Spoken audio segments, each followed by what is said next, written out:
Hello friends, welcome to mechanical beings. आज हम लोग डिस्कस करेंगे structural imperfections in a crystal. तो उसमें हमारा सबसे पहला टॉपिक जो आता है वो आता है point defects. Point defects mainly हम लोग 5 टाइप्स में क्लासीफाई कर सकते हैं, जो कि आपको स्क्रीन के लेफ्ट साइड में नज़र आ रहा होगा। तो चलिए शुरू करते हैं डिस्कशन हमारा सबसे पहला वैकेंसीज से।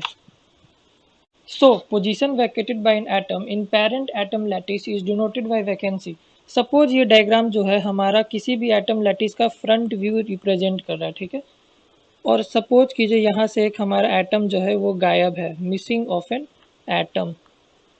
This is exactly what is known as vacancy. कोई भी ओरिजिनल एटम लैटिस से अगर एक एटम गायब है, मिसिंग है, तो इस डिफेक्ट को हम लोग वैकेंसी का नाम देंगे।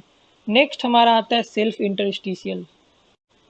Self interstitial defect denotes a parent atom existing at an interstitial site. Interstitial sites जो है वो हमारा voids को डिनोट करता है, ठीक है। दैट मीन्स कि ये जैसे ये एक void है, ये void है, ये void है, ठीक है। तो इन voids में अगर कोई parent atom एग्जिस्ट कर रहा है पहले से, तो वो हमारा कौन सा डिफेक्ट होगा? सेल्फ इंटरस्टिशियल डिफेक्ट होगा। सेल्फ इंटरस्टिशियल डिफेक्ट में हमारा वैकेंसी नहीं है, ठीक है, वैकेंसी नहीं है, उसके जगह हमारा एक एक्स्ट्रा एटम है, ठीक है। और इसके आगे जैसे कि नाम से ही पता चल रहा है सेल्फ इंटरस्टिशियल है, और यहाँ पे लिखा भी हुआ है कि पेरेंट एटम ही एग्जिस्ट कर रहा है। तो यहाँ पे दैट मीन्स कि बिटवीन वॉइड्स एक पेरेंट एटम एग्जिस्ट कर रहा है।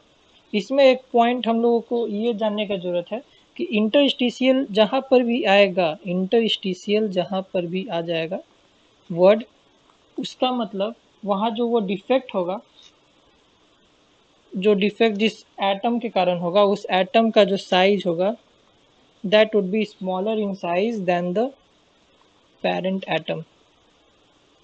क्योंकि देखिए ये इंटरस्टिशियल है, वॉइड्स के बीच में है, तो वॉइड्स के बीच में ये तभी अकर हो पाएगा ये डिफेक्ट अगर इसका साइज छोटा होगा। साइज अगर बड़ा रहता तो ये फिर वॉइड्स के बीच में इंटर कहाँ से कर पाता, ठीक है। तो नेक्स्ट हमारा आता है इम्प्योरिटीज।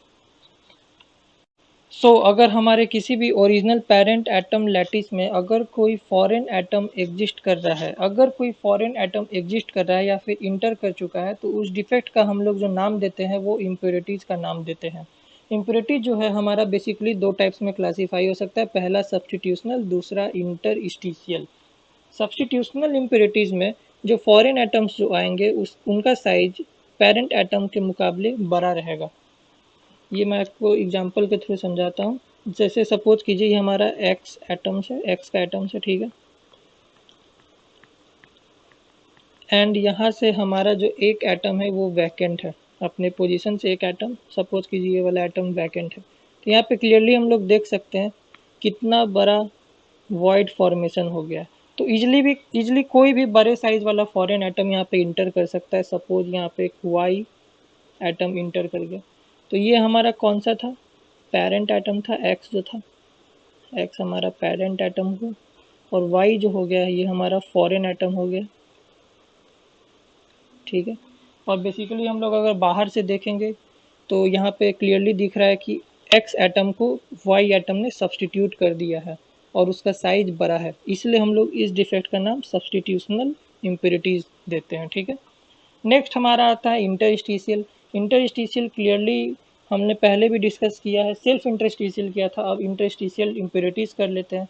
तो इंटरस्टिशियल का हम लोग एक प्रॉपर्टी ऑलरेडी जानते हैं कि ये जो है पेरेंट एटम के मुकाबले इसका साइज छोटा होता है। तो सपोज ये हमारा सारा एक्स का एटम्स है, ठीक है। और इंटरस्टिशियल से हम लोग एक और भी चीज़ जानते हैं कि ये वैकेंसी नहीं है, इसमें एक एक्स्ट्रा एटम आ जाता है। तो यहाँ पे और कुछ भी नहीं है, एक हमारा एक एक्स्ट्रा एटम आ जाएगा, ये हमारा रहा एक एक्स्ट्रा एटम, और इसका साइज जो बेसिकली हम लोग देख ही रहे हैं छोटा है, ठीक है। तो ये हमारा कौन सा है? ये फॉरेन एटम हो गया यहाँ पे, और ये हमारा पेरेंट एटम हो गया। So this was all about substitutional impurities and interstitial impurities. Next हम लोग डिस्कस करेंगे Frenkel defects and Schottky defects.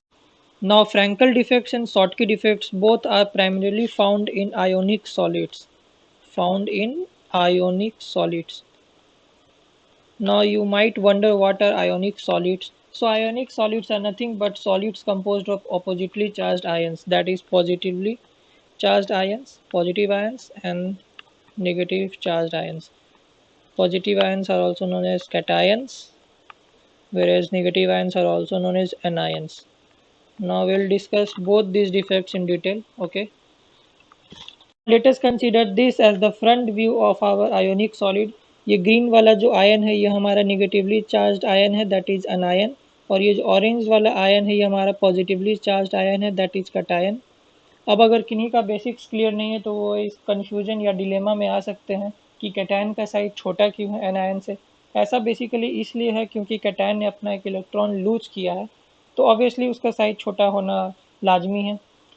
तो चलिए आते हैं हम लोग डिस्कस करते हैं Frenkel defect. Frenkel defect denotes a cation vacancy and its self interstitial existing together. देखिए जैसे यहाँ पर एक कैटायन एग्जिस्ट करता था, वो अब यहाँ पे शिफ्ट हो गया है. ठीक है, तो अगर हम लोग ऊपर से देखेंगे तो यहाँ पे हम लोगों को लगेगा कि एक कैटायन वैकेंट है, जबकि ये एक्चुअली में हुआ क्या है, ये शिफ्ट हो गया अपने पोजीशन दूसरे अपने एक इंटरस्टिशियल पोजीशन पे, और दोनों साथ में एग्जिस्ट कर रहा है. क्यों साथ में एग्जिस्ट कर रहा है?